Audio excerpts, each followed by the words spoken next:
Hello mga kasubs and welcome to the Sarsicles TV. You have me, Mark. Beautiful Monday as usual. We will start it off with a request or a recommendation from the following people.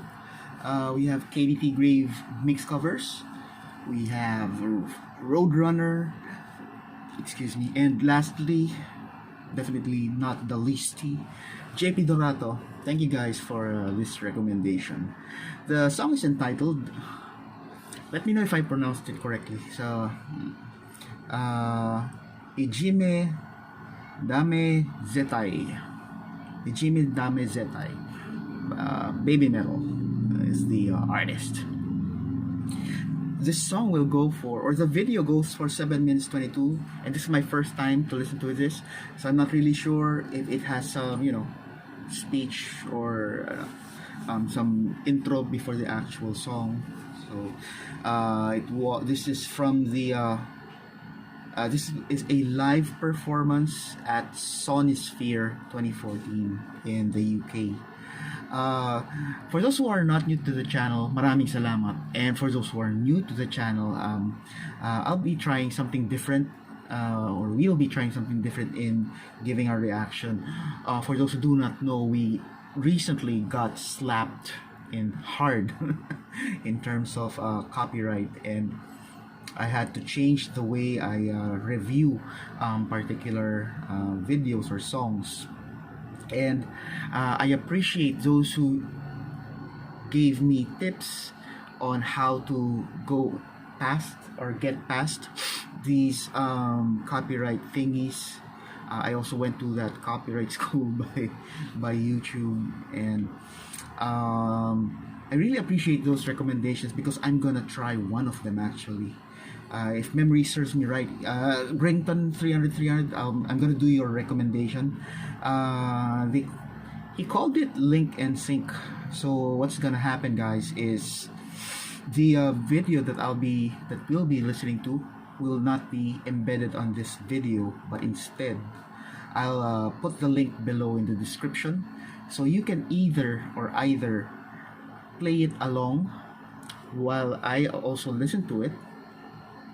So with that, we can listen together, or you can watch it at a later time, and then I'll put the link, or I'll put the timestamp also in the description, where you can actually skip the part where I'm still listening, and you can actually just watch the my actual reaction, or my actual reaction to the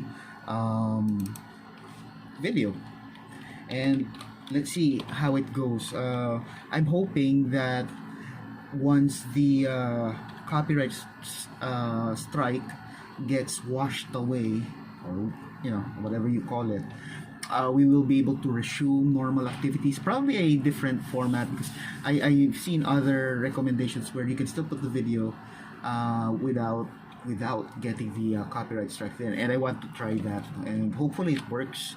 But for now, let's try this one, because what we don't want to happen in the end is to ultimately lose the channel, because that's the consequence when you keep on doing what you're not supposed to do, or what they feel is or what is said to be a copyright strike. And that's what that's what we don't want to happen, is to lose this channel. And this channel has been with me for quite some time, and I just actually activated it just last year when I had this crazy idea of reacting to personal choices, or to recommendations from our kasubs, or anything that comes up on my homepage. So that's basically it.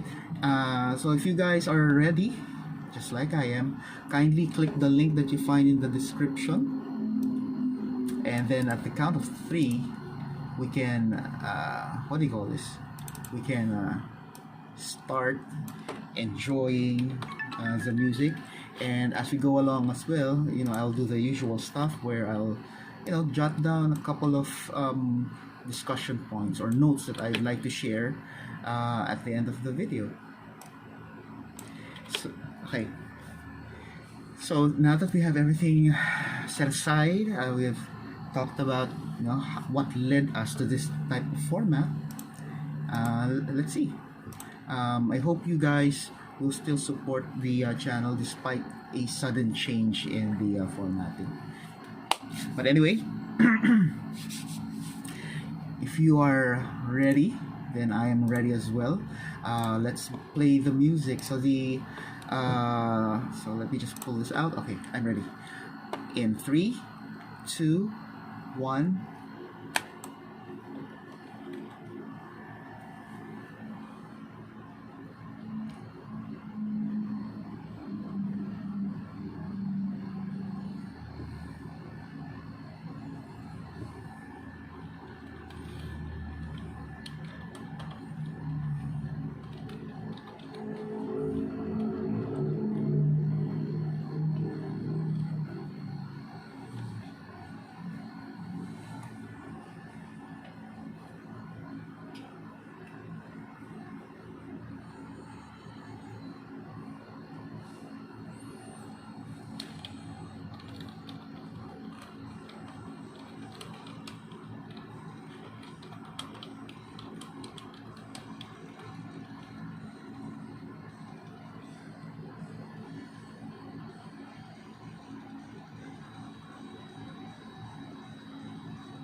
And that's the end of the song.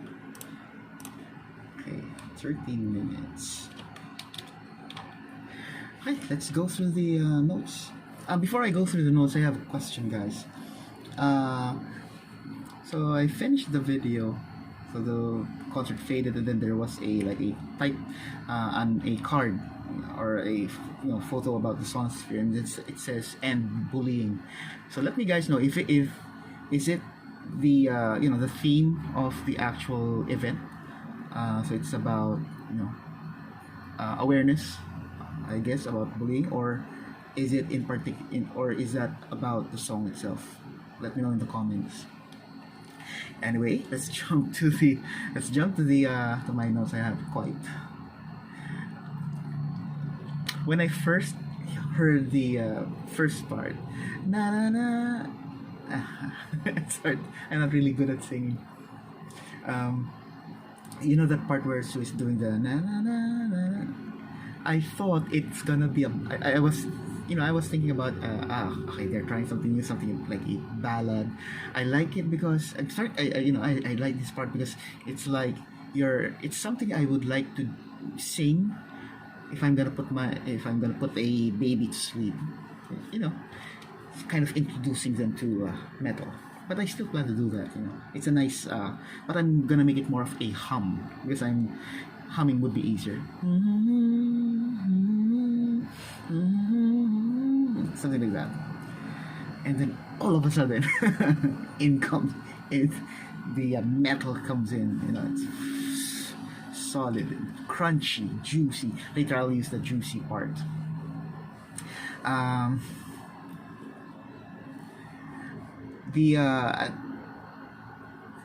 the 1 minute 12-second mark. I'd like to highlight the harmony between the two guitars. Really sounds very good together. They are in two separate parts of the stage, and they are not actually, you don't really see them looking at each other, trying to get some actual cues if they are to stop, start, or what have you. So they're just doing their thing. But even so, it's like they have eyes at the side of their heads, or some sort of they are like tethered together in terms of their playing. Very good, connection between the two. I also like to highlight the guitar they use, or the hardware that is in their guitars. So I noticed that they were using. It's been a while since I played the guitar, so I might be a little off with the abbreviation, but you probably understand what I'll be saying. So he was one of the guitarists was using I think that the guitar shape, based on the headstock guitar shape, it looks like either ESP or LTD. And what I like to point out is the choice of pickups, EMG. So the common AMG pickup is it has some sort of like a cover, so you don't actually see the metal dots that actually pick up the sound or the vibration or what have you. It's actually a common choice for if you're playing rock, metal, and all. They have a very good sound. My personal choice, if I had money, I would get the same type of guitar with the same actual pickup. And if I have more money to spend, I'd probably build something custom, and then I'll go for a DiMarzio pickup. So it's another choice by those playing rock sound. Still sticking with the guitar reaction, I guess in this particular song, I've mentioned in the past and with other songs, this song had a lot of legwork for the drummer and such. But for this particular song, I think it's the guitar that had a lot of things going on. Like they did a lot of heavy lifting in the song, because they added that chopping sound. Another thing I really like is that that clear picking sound, even when they are palm muted. the thing about palm muting is, you are muting the sound of the guitar to make it to give that actual chopping or menacing sound. But because of the choice of hardware, I'm not sure what effects were used, but the pickup alone, it made it still sound clear and muted at the same time. At 1 minute 47, he even do some sort of like, that I would call it like a crying horse. uh what I like to see, since one of the guitars did do that, I would love to hear them do a prolonged crying horse. Like, just imagine doing that and then, jerk that whammy bar. Sorry for the for the uh, action word. I don't know how to say, but you play with the whammy bar. See, even my gesture doesn't look appropriate. Sorry about that. But pulling it back and forth violently. I'm gonna stop now with that and jump to the next reaction, because whatever I say sounds very inappropriate. But you get the drift. That. See, even okay. Moving on. In the chorus, you get that solid drum work. The double bass was like very consistent, very solid. He's like a machine. How many legs does he have? Okay, another favorite part of this song. So I have a lot of favorite parts here because it's a very long song and you get to appreciate every single. There are a lot of segments that you'll actually gonna like. I like the spoken part where all of them were have something to say. I don't understand it in particular, but I like the fact that they have inserted that kind of segment. I guess based on that particular part, and then the first part of the verse, where not the first part of the verse, but that part after the na na na part where Sue gave I think she was singing also a line or the entire chorus before the actual band came in. My guess is the song meaning has something to do with mental health. So just a guess, because I don't know why I came up with that.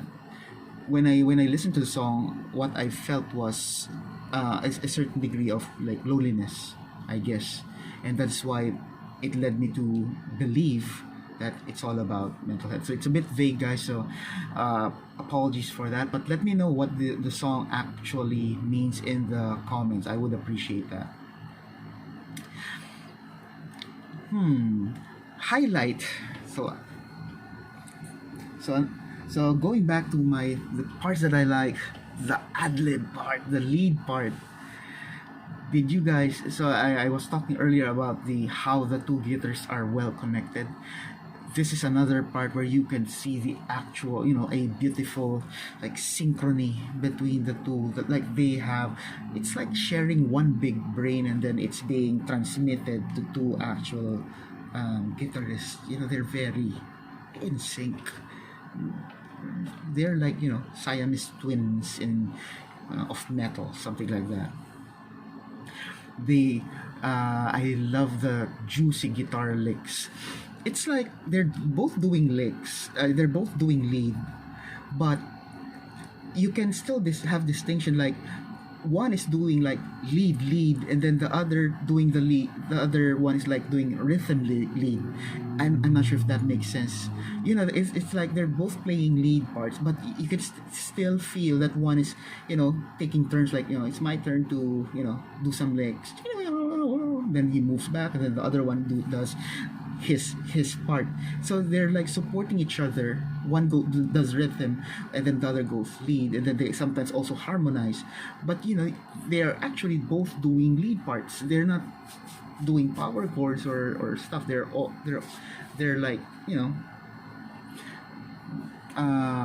both doing beautiful leads. Anyway, not sure if that makes sense. Let me know in the comments if you can better explain that part. But love that part. And the last part I would like to, I really like is somewhere around 5 minutes 43 when they brought it. They repeated the chorus and they made it harder, and I think a little bit faster, or maybe it's just the drummer who added a few more notes in it.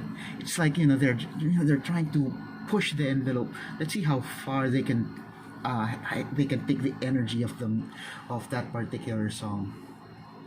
And there you have it. That's my reaction. This is my first time to come up with a 23-minute video or reaction video, probably because of the explanation about link and sync and also the reaction. But anyway, let me guys know what you think. Please leave a comment if you have any additional information about the song. Like when I'm asking, what does it actually mean? And also if you have other recommendations, like what song should I listen to next, please leave it in the comments. Show some loving by clicking like, subscribe, and also that bell notification when you subscribe, so that whenever we have new stuff on our channel, you'll be the first to know. Excuse me. You guys stay safe, and I'll see you in the next video.